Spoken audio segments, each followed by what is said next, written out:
Perdana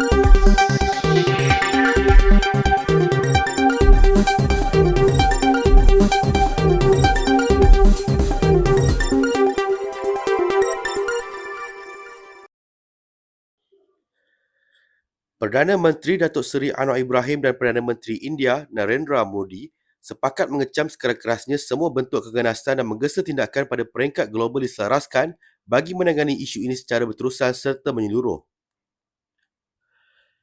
Dalam kenyataan bersama yang dikeluarkan Kementerian Luar pada Ahad, kedua-dua pemimpin bersetuju untuk menangani fahaman radikal dan ekstremisme, membantras pembiayaan dan menghalang penyalahgunaan teknologi baharu bagi tujuan keganasan melalui perkongsian maklumat, pertukaran amalan terbaik serta inisiatif pembangunan kapasiti.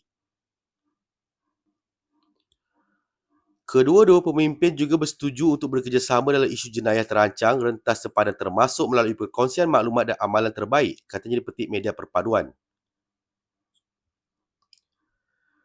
Kedua-dua Perdana Menteri turut menghargai pelibatan India dalam rangka kerja mesyuarat Menteri-Menteri Pertahanan ASEAN ADMM Plus dan mengalu-alukan kepengerusian bersama Malaysia dalam kumpulan kerja anti keganasan bagi penggal 2024 sehingga 2027. Pemimpin mempelawa semua ahli ADMM Plus untuk menyertai latihan kumpulan kerja pakar mengenai anti keganasan EWGCT-TTX yang akan datang. Dipengerusikan bersama oleh India serta Malaysia dan dijadualkan dihoskan oleh Malaysia pada tahun ini, menurut kenyataan itu.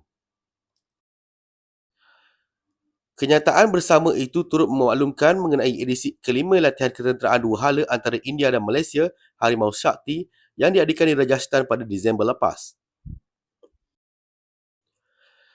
Selain kerjasama maritim yang dipertingkatkan melalui lawatan dan latihan tentera laut seperti Samudra Laksamana, Milan dan latihan maritim ASEAN India AIME.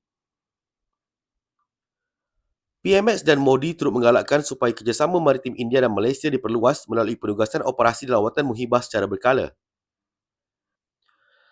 Dalam hal ini, mereka menghargai persinggahan kapal INS Sahyadri di Kemaman pada Oktober 2025 serta INS San Dayak di Pelabuhan Kelang pada Julai 2025, menurut kenyataan bersama itu lagi. Berhubung pembangunan mampan, kedua-dua pemimpin mengulangi komitmen terhadap pemeliharaan biodiversiti sambil menghargai peranan Malaysia sebagai anggota pengasas International Big Cat Alliance IBCA. Mengenai bencana alam dan bencana akibat perbuatan manusia, Datuk Seri Anwar Ibrahim yang juga Menteri Kewangan dan Modi menekankan keperluan untuk memperkukuh kerjasama. Termasuk perkongsian kepakaran, latihan anggota dalam pengurusan bencana, teknik mencari dan menyelamat serta pelaksanaan latihan bersama. Untuk rekod, India merupakan rakan dagang terbesar Malaysia di rantau Asia Selatan dengan jumlah dagangan antara kedua-dua negara mencecah RM79.49 bilion bersamaan $18.59 bilion Amerika Syarikat pada 2025.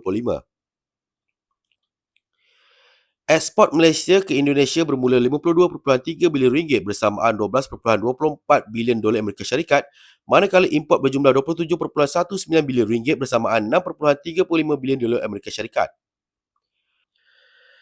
Barangan ekspor utama merangkumi minyak sawit dan produk pertanian berasaskan sawit serta produk elektrik dan elektronik, manakala import dari India terdiri daripada produk pertanian, petroleum dan kimia.